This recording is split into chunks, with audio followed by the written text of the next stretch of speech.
that we look at, these wisdom traditions, are all about our whole lives, about reading something, reflecting on it, meditating on it, imbibing it, internalizing it over time and living it out. And I think we realize that we need so much of that in our world today. It's not just at a personal level, but when you think about the conflicts in the world, and like the contradiction of the fact that we have such amazing technology, such amazing knowledge in many respects as a human race, but such little wisdom to live with it and to handle it. And we can say that at a personal level and at a worldwide level. When we think about wisdom, okay, if you're attacked, is it the wisest thing just to start massacring people? Take that as a how often does that happen? We're seeing it happen in the situations around the world right now, but we see that through human history. Isaac Asimov, the 20th century author and professor, said this: the saddest aspect of life right now is that science gathers knowledge faster than society gathers wisdom. We need wisdom. We really need wisdom. So these ancient wisdom traditions, including the Hebrew one, can really help us. Now, today we're going to look at chapters 10 to 29. So that's 20 chapters, and there's about 30 or so proverbs in each one. So there are hundreds of proverbs there. So we're going to go through each one individually to analyze it and try to understand it. We're not going to do that, don't worry. We're not going to do that. We're only going to look at three, in fact, just three proverbs out of all those. And we're going to reflect on them. But first of all, I wanted to say a few things about this idea of wisdom. And I want to go back to last year, actually, and a couple of series that we did back to back last year. One was an exploration of what is God like. We called it exploring the depths. We talked about, what or who is God? Who is Jesus? And we asked the question at the end of it, what is faith? What does faith really mean? What is it? And we looked at some scriptures from John's gospel. Maybe we can look at those again now. And this is when somebody came to Jesus asking questions about what, I want to know this life that you talk about, this eternal life, this rich life. And Jesus answered him, very truly, I tell you, no one can see the kingdom of God without being born from above. Nicodemus, the questioner, said to him, how can anyone be born after having grown old? Can one enter a second time into the mother's womb and be born? Jesus answered, very truly, I tell you, no one can enter the kingdom of God without being born of water and spirit. What is born of the flesh is flesh, and what is born of the spirit is spirit. Do not be astonished that I said to you, you must be born from above. The wind blows where it chooses. You hear the sound of it, but you do not know where it comes from or where it goes. So it is with everyone who is born of the Spirit. So here's Jesus really talking about the mystery of faith, the mystery of the divine life, the mystery of a connection to God. He says he uses the analogy of being born from above. It's like faith, if you like, is having a higher consciousness. It's sort of tapping into divine consciousness. It's from above. Now, I think that's metaphorical. Some people would think, oh, it's above because it's heaven's up there and hell's down here. Well, I don't think that's what Jesus is saying. Just higher consciousness. Sometimes that term born from above is interpreted or translated born again.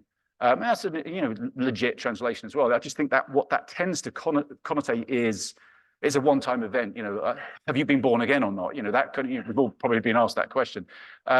As opposed to it being a state of being, a state of being that we grow into over time, this birth from above, being born from above. But Jesus is sort of connecting this mystery of the divine life and using this analogy of higher consciousness.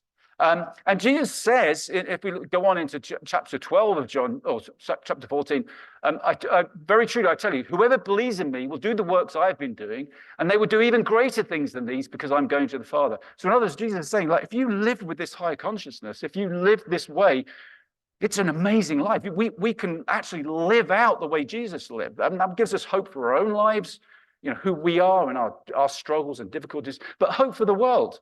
That it's possible for humanity, perhaps, talking about that Isaac Asimov quote, it's possible for humanity to be wise, to have a high enough consciousness where we can actually live well. And Jesus also said in chapter 10, I've come that they may have life and have it to the full. So not only do we get to live this life that's good for everybody, it's actually fulfilling as well. It's a fulfilling life. This higher consciousness leads to real life.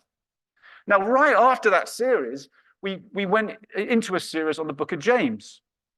And James says something quite similar in some respects. In chapter 3, James says, "Who is wise and knowledgeable among you? Show by your good life that your works are done with gentleness, born of wisdom. But if you have bitter envy and selfish ambition in your hearts, do not be arrogant and lie about the truth. This is not wisdom that comes down from above, but is earthly, unspiritual, devilish. For where there is envy and selfish ambition, there will be disorder and wickedness of every kind. But the wisdom from above," that same word, anothen in the original Greek language, same word as being born from above. The wisdom from above is first pure, then peaceable, gentle, willing to yield, full of mercy and good fruits, without a trace of partiality or hypocrisy. And the fruit of righteousness is sown in peace by those who make peace. So here, the author of James is saying really a similar thing, but using this wisdom metaphor, describing this kind of peaceful, yielding, kind, merciful, good life as wisdom from above. So it's as though James really, in many respects, sort of takes the way of Jesus and then helps us look at it through the lens of ancient wisdom literature or the ancient wisdom tradition, and portrays Jesus really. James doesn't say too much about Jesus, the person, but lots about the way of Jesus and Jesus' teaching, and portrays therefore Jesus really as a kind of sage, a traditional sage who comes with this depth of wisdom that isn't just so we can be clever, but so that we can really live life. In chapter 1 of James, when we start off the letter, it says, "If any of you lacks wisdom, you should ask God, who gives generously to all without finding fault, and it will be given to you. But when you ask, you must believe and not doubt, because the one who doubts is like a wave of the sea, blown and tossed by the wind. That person should not expect to receive anything from the Lord. Such a person is double-minded and unstable in all they do." If you remember, when we looked at that passage last year, we talked about being grounded. Like, wisdom helps ground us so that not only can we intentionally live a good life, but we actually get to handle everything that life throws at us in a much better way, in a wiser way. And I think we could all probably confess that stuff happens to us that we don't always handle very well. We're not always grounded. We react to things and we snap at things and we make stupid decisions, right? Like my one. And ones that we do, little ones that maybe nobody notices, but that have an impact, and big ones that can be catastrophic. So we're in this, when we think about Proverbs, we're thinking about entering into this mystery and entering into the ancient wisdom tradition in not so much in a logical way, like that proverb means this, therefore I'm going to do that, but really gaining wisdom, gaining this higher consciousness so that we can, when push comes to shove, have a deeper connection to God in all kinds of different circumstances. Jesus intimated to this wisdom tradition himself in Matthew chapter 12. "The queen of the south will rise at the judgment of this generation and condemn it, for she came from the ends of the earth to listen to Solomon's wisdom. And now something greater than Solomon is here." So Jesus is rooting himself in that statement in the wisdom tradition, the Hebrew wisdom tradition, by referencing Solomon, because as we've been hearing in this series, a lot of these proverbs are associated with Solomon. He was a 10th century Hebrew king.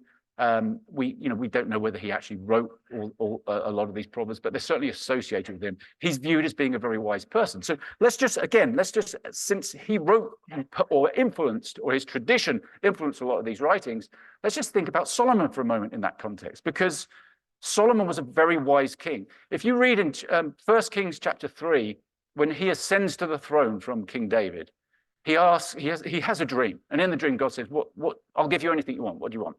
As you know, since being king is kind of tough. And Solomon says, "Oh, I'd like wisdom." And so God says, "Oh, well, I thought you might ask for riches or long life. So not only am I going to give you wisdom, I'm going to give you riches and long life as well." And so Solomon is kind of this really wise king. There's lots of stories immediately after that about him exercising this wisdom. But if we jump ahead a few chapters to chapter 11, here's what it says about Solomon at the end of his, oh, we're up there already. This is Solomon at the end of his life. King Solomon, however, loved many foreign women besides Pharaoh's daughter. So he married Pharaoh's daughter at the beginning as a sort of for political reasons, as happened in those days. But he married a lot of other people as well: Moabites, Ammonites, Edomites, Sidonians, and Hittites. They were from nations which the Lord had told the Israelites, you must not intermarry with them, because they will surely turn your hearts after their gods. Nevertheless, Solomon held fast to them in love. He had 700 wives of royal birth and 300 concubines. I think I've said this before, that's got to be an exaggeration. I'm sure that's hyperbole, but we're already beginning to think, hang on, this wise king, I mean, he's on a different moral plane to what we would associate with morality ourselves, right? I mean, this is patriarchy at its extremist. And it's his wives that led him astray, right? So there's a little bit of patriarchal influence in the text there, that it wasn't really his fault. He was led astray by all those women, which I doubt was true. Anyway, as Solomon grew old, his wives turned his heart after other gods, and his heart was not fully devoted to the Lord his God, as the heart of David his father had been. He followed Ashtoreth, the goddess of the Sidonians, and Moloch, the detestable god of the Ammonites. So Solomon did evil in the eyes of the Lord. He did not follow the Lord completely, as David his father had done. So it kind of ends badly. And then the kingdom subsequently crumbles, divides. And so here, this is sort of a bit of a mystery, really, because so Solomon is wise, but he also makes all these terrible decisions. Now, you could, if we back away from the text a little bit, if we think about it, there's an editorial perspective here, right? We talked about this last year as well when we looked at some stories from the Hebrew scriptures about the Deuteronomistic history. These historical books seem to have been edited with a perspective that is anti-monarchy, anti-power. So kings are often portrayed negatively, and certainly Solomon is here. One way of interpreting this or looking at it would be, actually, Solomon was pretty wise. The patriarchy aside, he had all these political alliances through marriage, which was the strategy of the day. And he was actually an advocate for freedom of religion, right? I'm not meaning that as a joke. I mean, I think we realize when you start shutting other religions down, and when there's not freedom of religion, that usually has bad negative consequences. So you could say that he was exercising wisdom, but certainly the Bible, the Hebrew scriptures here, that's not their perspective. The perspective is that he did what was evil in the sight of the Lord. So this wise king who asked for wisdom, it seems like you can become unwise. You can undo the wisdom, if you like. So what that suggests to me is that, again, these proverbs are not sort of automatic, logical cause and effect issues. Like, if you do this, then that will happen. Or if I just read these, or if I follow them even, then I'll be forever wise. It's possible to lose this higher consciousness, I think of it like we're either leaning into it intentionally and being intentional about our spirituality, or we're being lackadaisical, or just we're stepping back, we're leaning away from it. And it's like we can be extremely unwise. So it's not like once we've got it forever. This is actually about in the moment. It's about how each of us is doing right now. And I think we will all confess and acknowledge that sometimes we're doing better than others. Like sometimes we get into bad habits, and then we get out, then we're intentional, we get out of them, and sometimes they sort of creep up on us again, or we just become, we just don't make the same effort. And we've got all kinds of reasons for that, right? There's all sorts of excuses, but we're just not leaning into it as much. And so this is, I think this is the mystery of wisdom. It's like, it's a vibrant, living, dynamic interaction with divinity, with this higher consciousness. And it's open to all of us, but it's not an automated thing. It's not something that we just inherit, or if we did the work 10 years ago, then we're going to always be in a good place. But something, it's much more subtle than that, much more mysterious than that. Now, maybe we can just put the other slide up here. So let's jump into some of these proverbs. Well, here's one from chapter 10. Lazy hands make for poverty, but diligent hands bring wealth. Now, let's think about that for a moment. To some degree, you can see perhaps some truth in it. Like, if we're lazy, we're probably not going to be too successful.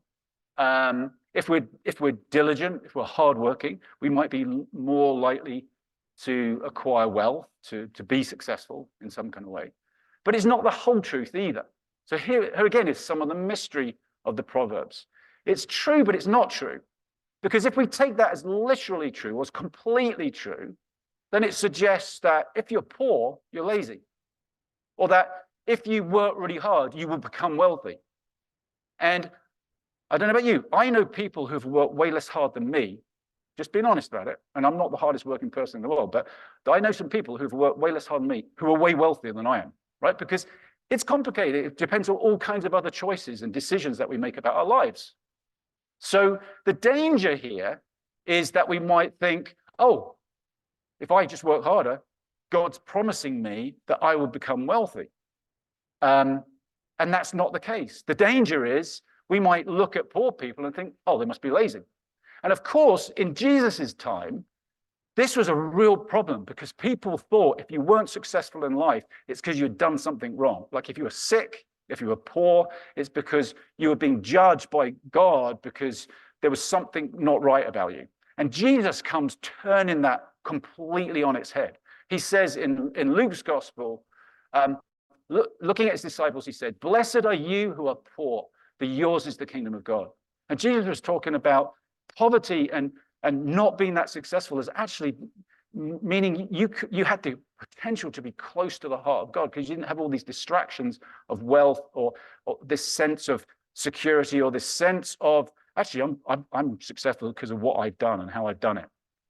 Jesus flips all that on its head, and actually Proverbs does as well. If we read in this broader perspective, in a more philosophical perspective, like in Proverbs chapter 16, it says, "How much better to get wisdom than gold, to get insight rather than silver," right? Which seems to be saying, if not the exact opposite, it's certainly in tension with the proverb that we read in chapter 10.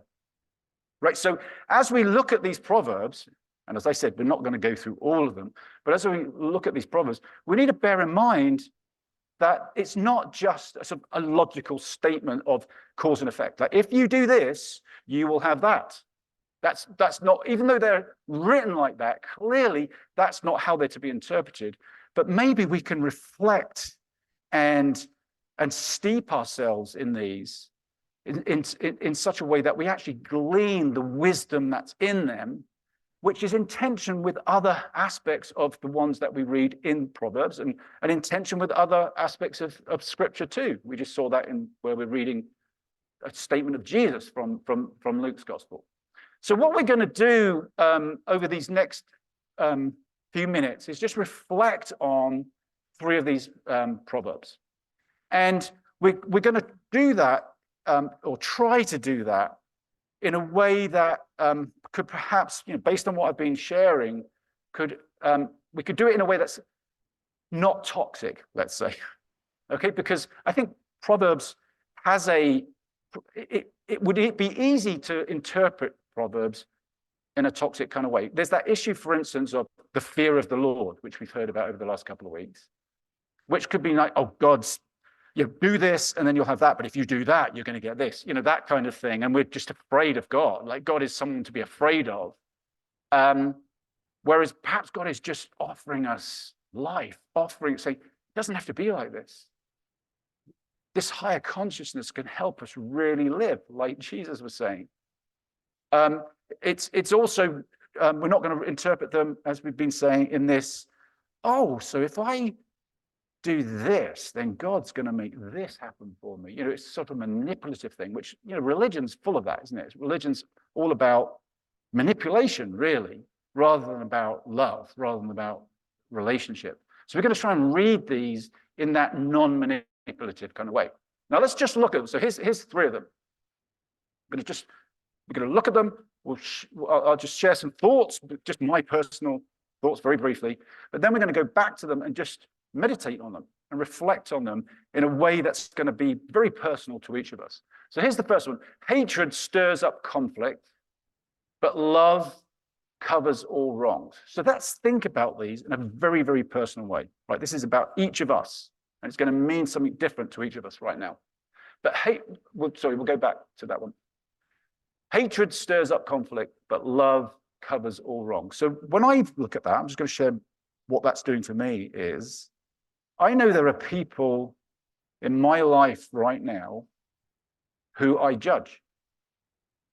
For various reasons. And some of my judgment probably is fairly accurate. I'm sure a lot of it is not accurate. I just don't understand well enough. But it's getting in the way of love.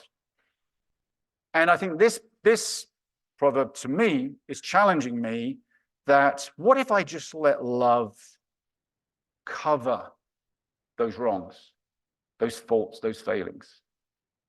What if I chose love over judgment, chose acceptance over hatred? What if I was to live that way? What would that look like? Would it, then I have to think about, well, is that compromising? Does it mean I just ignore some bad things? Well, not necessarily. Okay, so we're getting into the mystery of this. There's some tension in it. There's some challenge in it. So we need to reflect on it. It's not just, oh, okay, I'll go out and do that. This is like, oh, I need to absorb some of this wisdom, right? So that's all I'm going to say about it, because it's going to be different for each of us. Let's look at the next one now, Greg. So whoever loves discipline loves knowledge, but whoever hates correction is stupid. I mean, that's pretty direct. So when I think about this one, it makes me think, well, there's two things really. One seems to be an intentional thing or an active thing, and one is a more passive or receptive thing. So are there areas of our lives, and I would confess this is true for me, where I'm lacking discipline? Going back to that issue of habits, like there's some things I'm not doing at the moment that would be beneficial for my spiritual life, my physical life, my emotional life, that I think I need to start doing again. And I've got all sorts of reasons, like being busy and these challenges and that kind of thing. I've got all my excuses are lined up, ready, so I could justify it. And if anybody wanted to challenge me about it, I could come up with a great explanation about why I'm not doing those things. But they're actually good for me and good for other people, because I'm probably going to be a better person to be around if I start doing those things. So that's the intentionality piece of this. And then whoever hates correction is stupid. You could perhaps look at that. Whoever hates feedback is stupid. Feedback is good for us, right? It's normal to get feedback. Like the only reason you're not ever going to get feedback for any one of us, if we're not getting feedback from anybody, there's probably two reasons. One is we could be perfect. So you're talking people like me, Jesus, Pope Francis, and probably not true, right? It's probably not that reason. The other reason is because people might not be bothered to give you feedback, or to give me feedback, because I might be a difficult person to give feedback to. Maybe I don't take it very well. Maybe I get really upset, or I get really angry, or I get really prickly, and so this is a challenge, but that means we don't get feedback. We don't have an opportunity to improve. We don't get somebody else's perspective. And nobody wants feedback that's given meanly. And there's proverbs about how to give feedback as well, by the way. But there's a question there. Are we being stupid because we've put up the barrier to feedback, and we're not letting that come? We're not either not listening to it, or we've shut it down so that nobody intends to give us any in the first place. How are we handling some of the conflict in our lives? Are we just pushing it away, judging people, not listening to it? Or are we listening to it in a way that helps us heighten our consciousness, go deeper into the divine life as a result of it. Third one, to do what is right and just is more acceptable to the Lord than sacrifice. So if we think of sacrifice as religion, and this, I think, sounds familiar to us because it sounds like something the prophets would say. Isaiah, Micah, other prophets that use this kind of language. To do what is right and just is more acceptable than to the Lord than sacrifice. So in other words, this divine life is not about worship rituals and sacrifice and this, that, and the other. Or perhaps in our time and day, because we don't really make sacrifices in church, like killing animals and that kind of thing. But we could perhaps live a sort of a life a little bit like a martyr, where we feel like we're doing all these things for other people and this, that, and that's what we think is acceptable. Like God will like us more if we just do more stuff for everybody else. But we're counting all the time, or we're just doing what's right and just. Just doing it because it's right, because it's just, and being intentional about justice, being proactive about what's right. So again, some tensions, some ambiguity, something to meditate on in this, I think, for all of us. So let's go back to that first one, Greg, and we're just going to reflect on this. So we're just going to be a couple of minutes here, and then we'll move into a time of communion. So actually, if the band want to come up, just to get ready. Let's just put the lights down a little bit if we can. So here's the first one. I'm going to read it. We're just going to sit in silence and let it read us. Let it challenge us in an individual kind of way. Hatred stirs up conflict, but love covers all wrongs. Hatred stirs up conflict, but love covers all wrongs. Let's sit with that for a moment.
Let's look at the next one.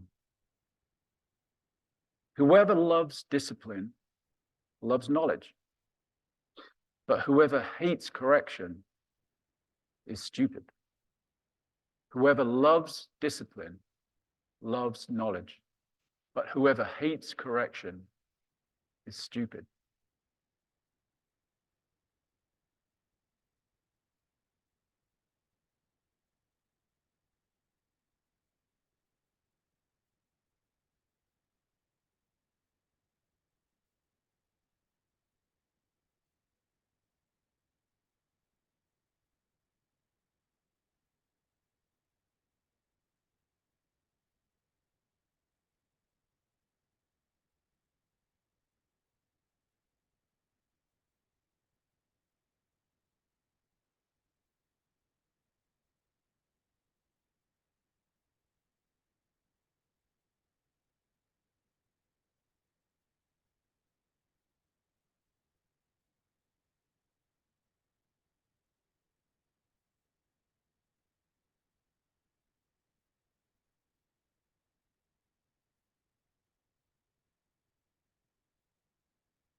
To do what is right and just is more acceptable to the Lord than sacrifice.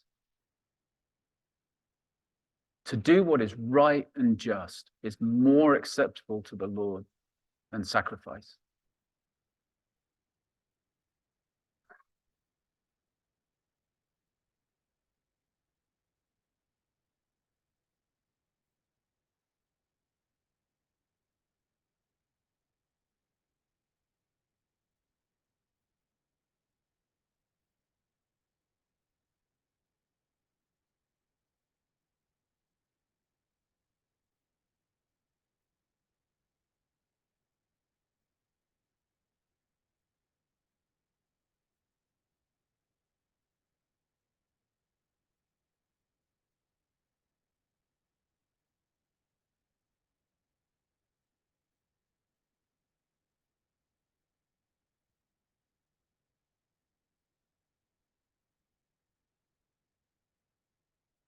Okay, so we're going to stay in that sort of meditative, reflective posture. We're going into a time of communion now, which is really an opportunity for us to respond as we see fit, as seems appropriate for each of us at this point in the service.